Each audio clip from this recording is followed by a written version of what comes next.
In this demonstration we're going to take a look at the ColorCorrect node. So I'm just going to select my image and put the ColorCorrect node in, and this is what it looks like in the properties panel. So we can see that we've essentially got sort of these four areas. We've got the master, which is affecting the entire image, then we've got the shadows, the midtones and the highlights. So effectively what we've got are three separate frequencies of the image that we can affect using basically the same properties. So we've got the saturation, the contrast, the gamma, the gain and the offset in all of these frequencies, as well as within our master frequency.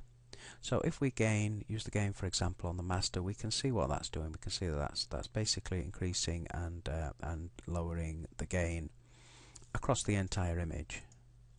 Whereas if we use the same property on the shadows, we can see the effect of that is very different. Even though we're gaining in exactly the same way, this area only affects the darkest areas of the image. And again, with the midtones, we can see that predominantly that's affecting the skin tones. It's not affecting the shadows and the highlights of the image at all. And then the gain on the highlight will only affect the very brightest areas of the image. You can see the reflections in the hair there. So I'm going to collapse these and we'll focus on the master selection for now. So some of these properties we've seen before. The gamma, the gain and the offset, for example, are properties that exist within the grade node, but we have a couple of extras here that we don't see in the grade node, such as the saturation and the contrast.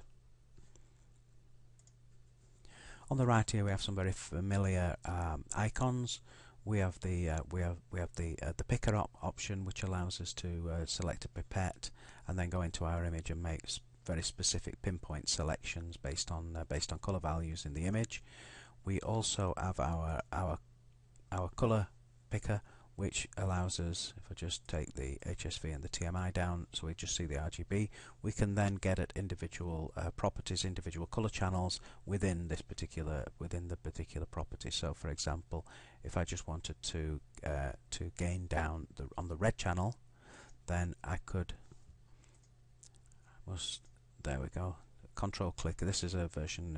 This is Nuke 8, and there has been some changes made to the color panel in Nuke 8, which don't apply in Nuke 7. So by control clicking this icon, I get the Nuke 7 interface.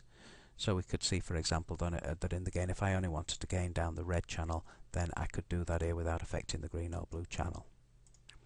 And again, like the grade node, I can come into here, I can set a key, and I can make a change so that any color correction happens over time. And we also have the channels along the top. So, for example, if I wanted to gain this image up, but I only wanted that to affect the red channel, then I could turn off my green and blue, and you can now see that gain is only affecting the red channel. So by gaining down, obviously I introduce cyans. By gaining up, I introduce more reds. And similarly, I can turn off the reds, turn on the greens and blues, and now that is only affecting the green and blue channel. It isn't affecting the red channel at all. And now it affects all three. So hopefully you can see that you would use a color correction tool like this over the grade node if you wanted to access these individual frequencies and get very specific control over these individual frequencies of the image. Now this brings us on to the ranges tab. Let's just take a look at this. This looks a little bit different. Okay, we actually use this to define which areas of the image are affected by those three individual frequency sets. So essentially we've got three curves here. We've got the shadows, the midtones and the highlights, and these define the three frequencies. However, you can only actually adjust the shadow and the highlight. The midtones are actually automatically calculated by Nuke based on where you put your shadow or the highlight. So just to demonstrate this, if I just come down here on the shadow and I pull this to the right, you can see that not only is that affecting the curve on the shadow, but that's also affecting the midtones curve in a commensurate way. Similarly, if I come to the highlight area and I start to bring that in, again you can see that's affecting the highlight, but it's also affecting the curve on the midtone. So we would essentially use these to define the very specific parts of the image that we want to be affected by these very specific adjustments that we would make within the midtones, highlights or shadows. And that brings us on to this next thing, which is this yellow bar. Just take a look at this yellow bar as I move around this image. What the yellow bar is actually showing us is it's showing us what range very specific pixels in this image are within. So, for example, if we come into this area around in the bushes, we can see that the yellow bar has moved across to the shadows, very much in the shadow area. So we know that if we wanted to sort of affect these colours, then we would know that we'd be operating very much in the shadow area. However, if we were over here in the skin area, you can see that this is very much in the midtones of the image. Now, and it's in the midtones, kind of erring towards the shadows. Now, if I wanted these to be selected by adjustments within the midtones, then I may well want to sort of adjust that and bring the thresholds over. And the same goes for the these sort of reflections in the hair. You can see they're very much into the highlights.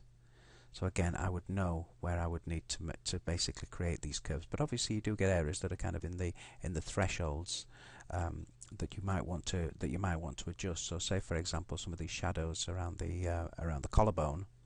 Let's say that I wanted these to be affected much less by the shadows color corrections, because I may be performing separate color corrections within this node on the shadows that I didn't want to affect these parts of the skin tones.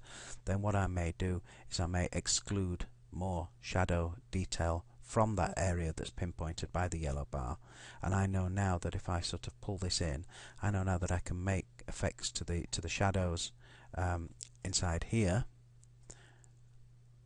I can make these kind of adjustments, but I can tell them to affect those skin tones by a much lesser degree by moving that out of the way, and that way they're not getting caught in this the mid-tone curve isn't getting caught in that very specific color correction that I've applied to the dark area.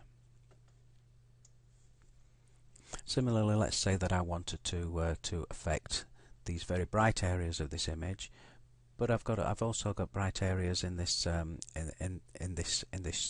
sleeve that I don't want to be affected to the same degree. So what I may do, for example, we can see that the pixel range on the sleeve is is in this kind of area, just on the bright side of the midtones. I therefore know that if I take my highlights much more over in this direction, then a lot fewer of these bright values in the sleeve are going to be affected by any color correction that I would apply to these very bright areas of the hair.